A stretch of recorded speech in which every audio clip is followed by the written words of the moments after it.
Maintenant, on va voir comment on peut se servir d'équations pour donner les caractéristiques des images formées dans des miroirs convexes, concaves et dans les lentilles qui sont convergentes. Donc, ces équations-là, c'est les deux équations qui sont ici. C'est-à-dire qu'ici, on a l'équation des miroirs et des lentilles, et cette équation des miroirs et des lentilles permettrait de déterminer la distance de l'image par rapport au miroir ou à la lentille si on connaît le foyer ou la distance focale et on connaît aussi la distance de l'objet par rapport à ce miroir et cette lentille. On peut aussi déterminer le grossissement, donc le rapport entre la taille de l'image et la taille de l'objet, qui est représenté par cette équation-ci.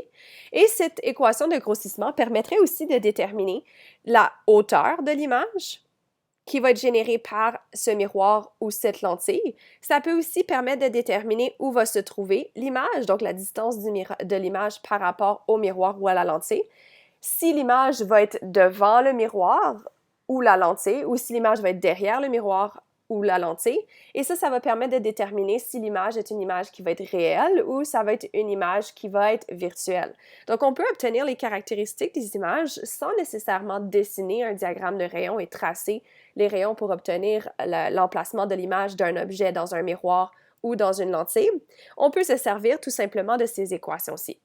Maintenant, si on commence avec l'équation des miroirs et du grossissement dans un miroir qui est convexe.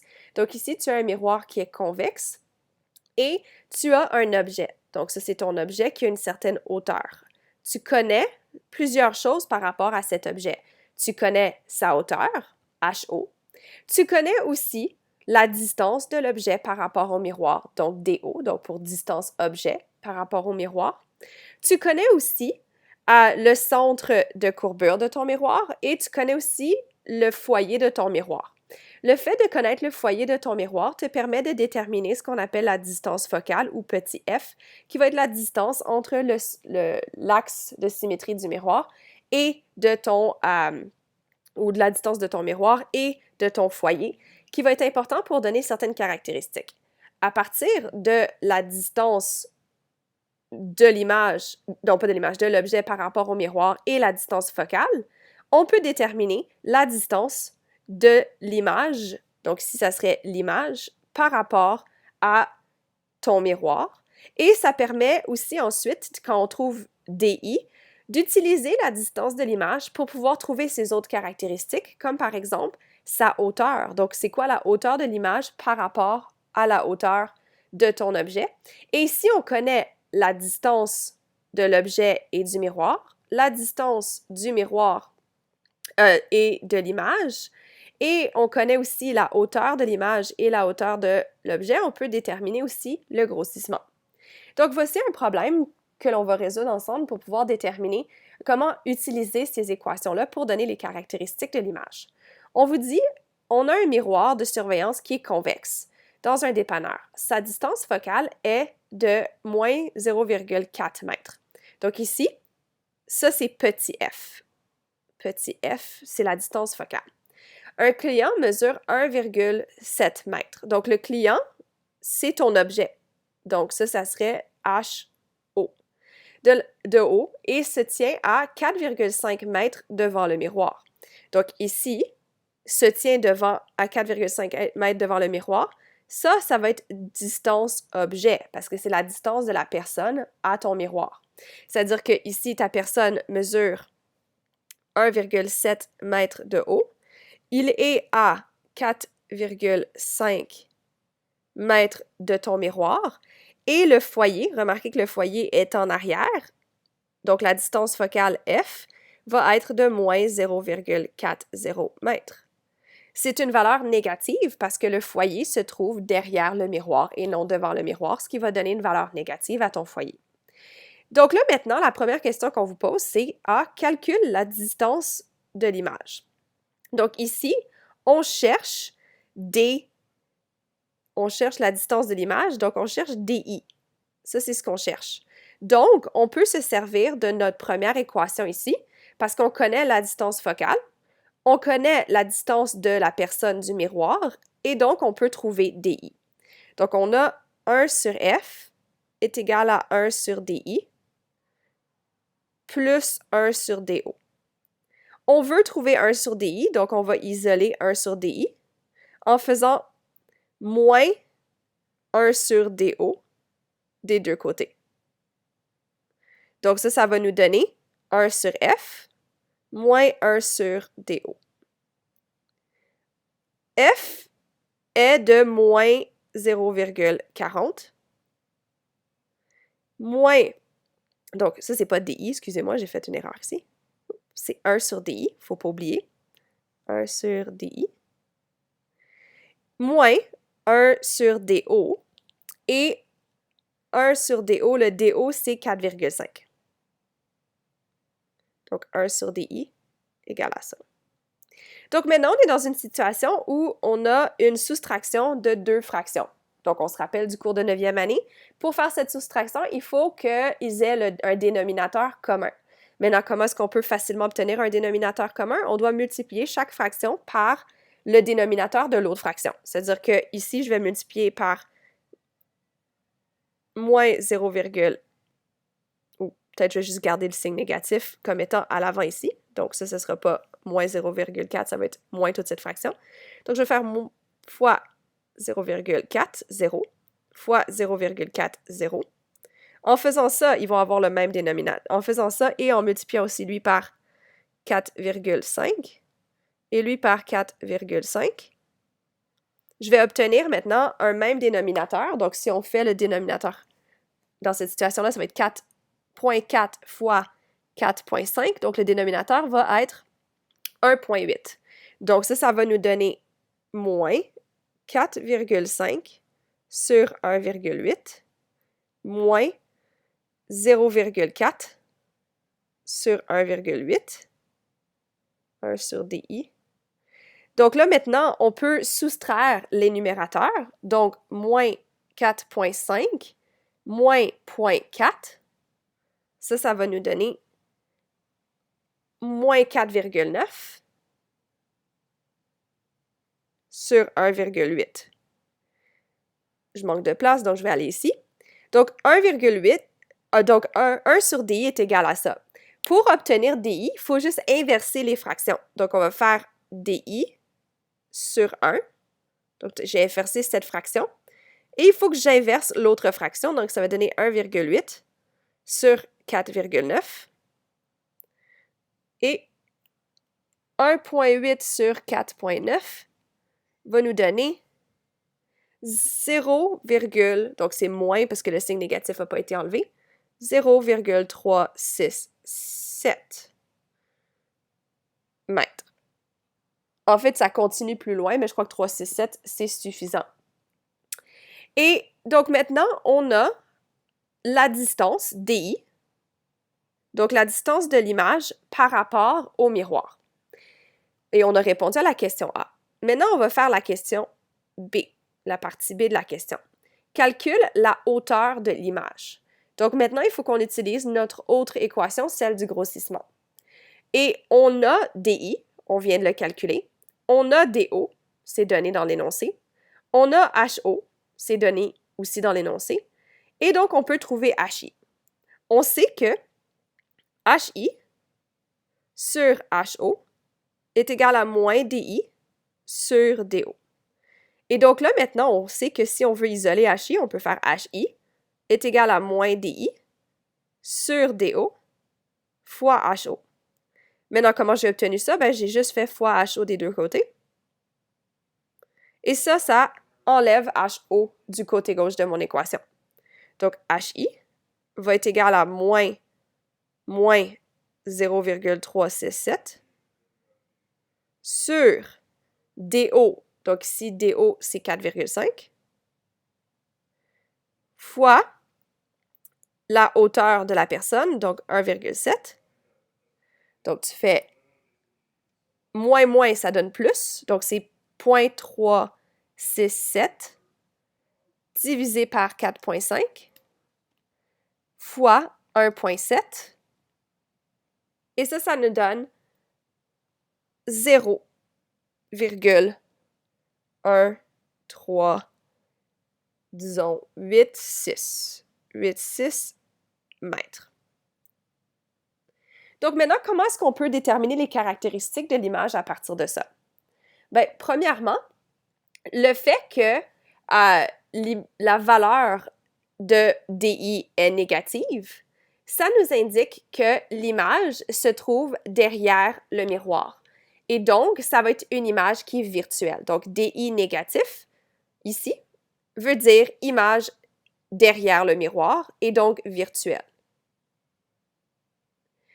Aussi, si on regarde la distance qu'on a obtenue, elle va être moins grande que celle de l'objet, donc l'image est plus proche du miroir que l'objet.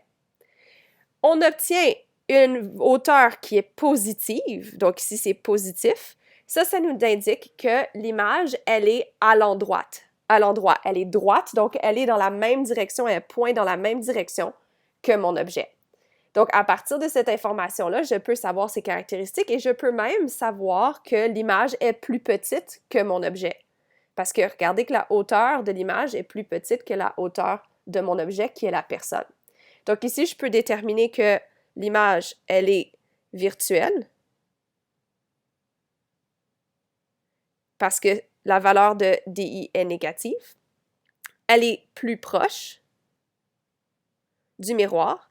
Elle est plus petite que l'objet et elle est naturellement droite à cause que la position, le HI est positif. Donc là, j'ai été capable d'aller chercher les caractéristiques de l'image sans dessiner un diagramme de rayon, seulement avec des calculs.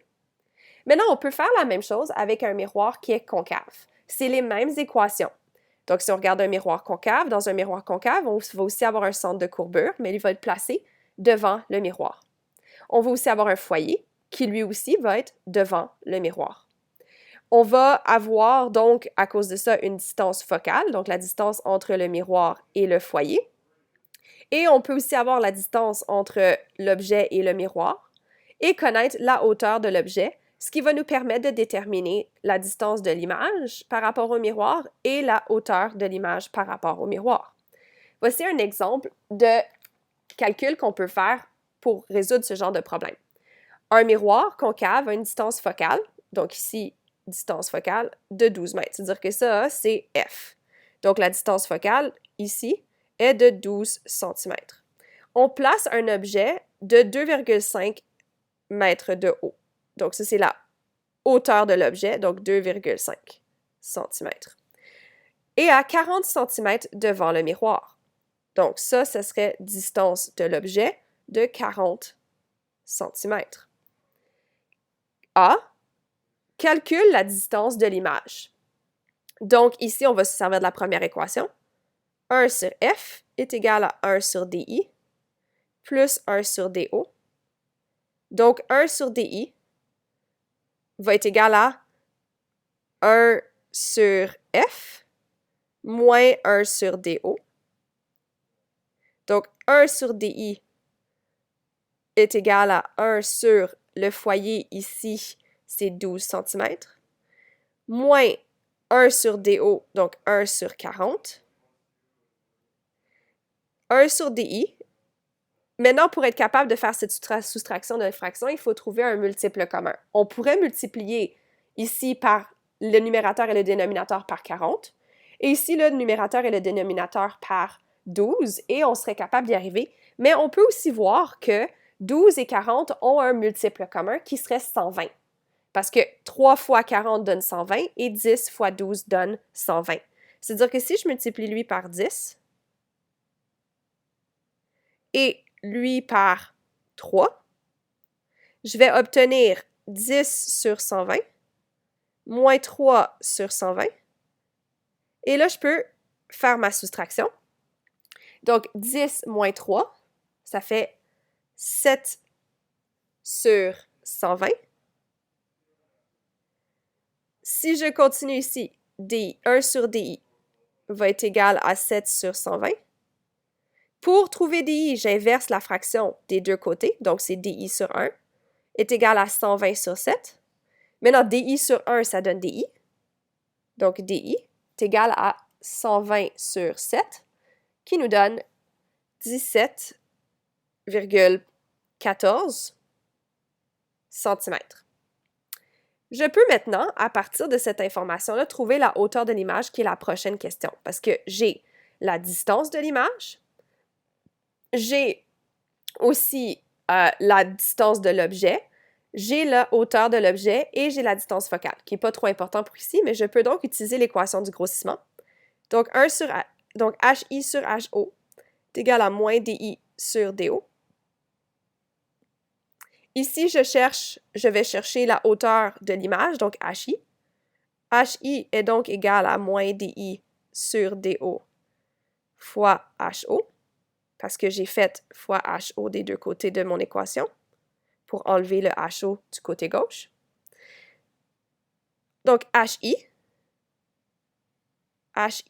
égale à moins DI, donc moins 17,14, sur DO, donc ici DO c'est 40 cm, fois HO, donc la hauteur de l'objet est de 2,5 cm. Ici, c'est important de bien faire attention aux unités pour que ce soit toutes dans les mêmes unités qui est le cas. Donc, ça fait 17,14 fois 2,5 divisé par 40. Donc, 1,07. Mais il ne faut pas oublier qu'il y a un négatif. Puisque c'est toutes des multiplications, bien, le négatif, il y en a juste un, donc on l'applique. Donc, ça fait moins 1,07 cm. Maintenant, quelles caractéristiques de l'image est-ce qu'on peut aller chercher ici? DI est positif. Ça veut dire que l'image, donc ici, la première caractéristique, c'est une image qui va être réelle. Elle est réelle parce qu'elle a une valeur positive et elle est devant le miroir et non derrière le miroir. Ensuite, on peut dire que la distance est plus proche du miroir, donc plus proche. On peut voir aussi que sa hauteur, donc si on regarde la hauteur de mon image, la distance de mon image plutôt, puisqu'elle est positive, elle va être devant le miroir. Donc, même côté que l'objet. Peut-être on devrait faire plutôt écrire même côté de l'objet.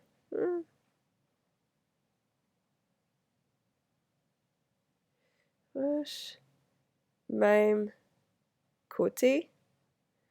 Et elle est... donc là, si on continue avec les autres caractéristiques, sa hauteur. Sa hauteur est plus petite, parce que 1,07 est plus petit que 2,5, donc plus petite. Et sa hauteur est négative, donc elle est inversée. Donc l'image est inversée, elle est à l'envers par rapport à l'objet. Donc on a été chercher les caractéristiques à partir des équations.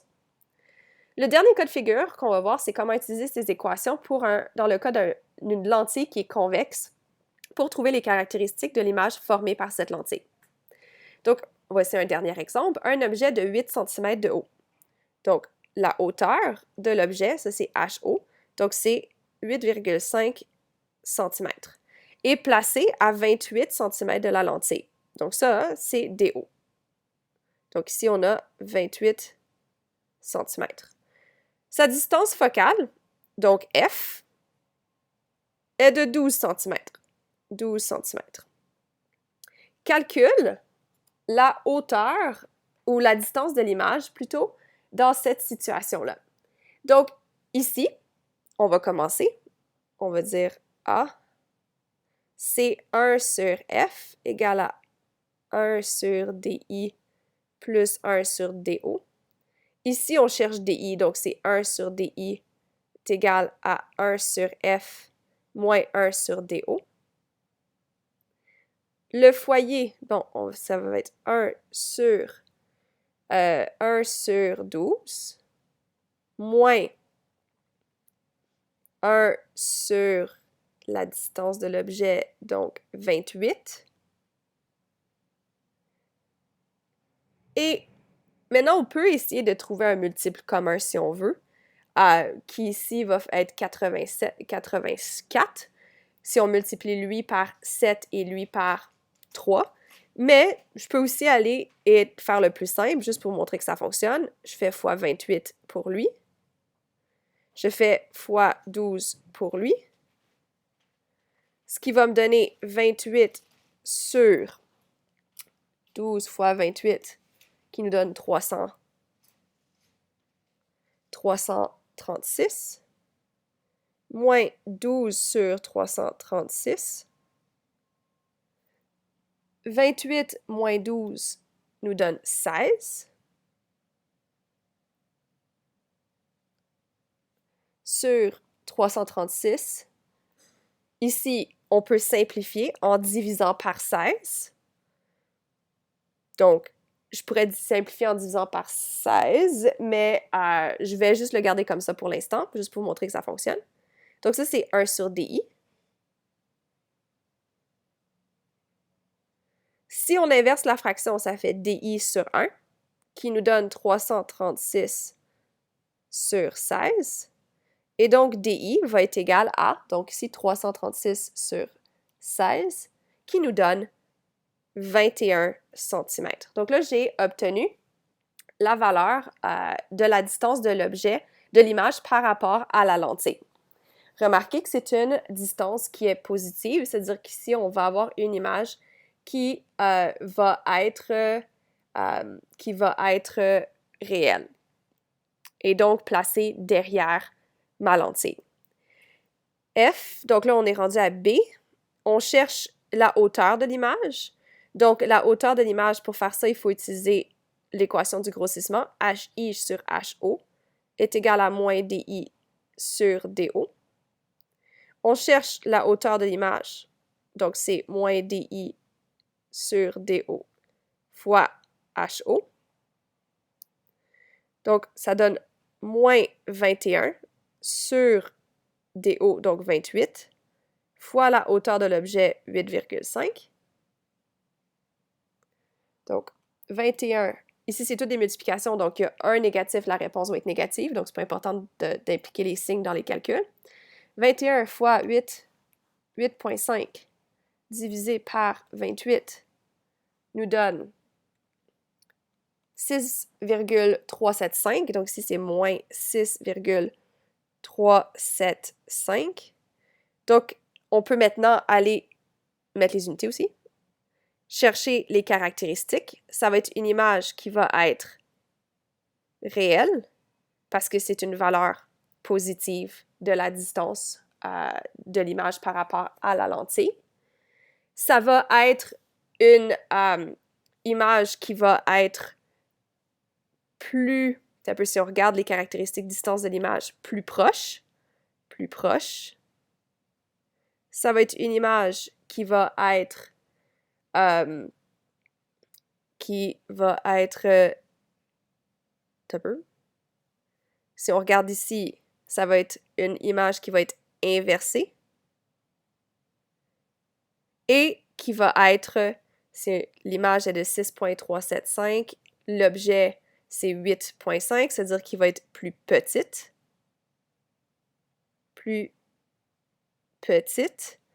et elle va être, puisqu'elle est réelle, placée derrière la lentille.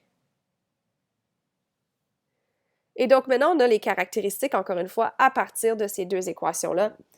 Et remarquez que c'est les mêmes équations pour la lentille ainsi que les deux types de miroirs. C'est juste d'être capable d'aller chercher les éléments dans l'énoncé et d'être capable de faire des calculs que vous avez vus probablement en mathématiques de 9e année.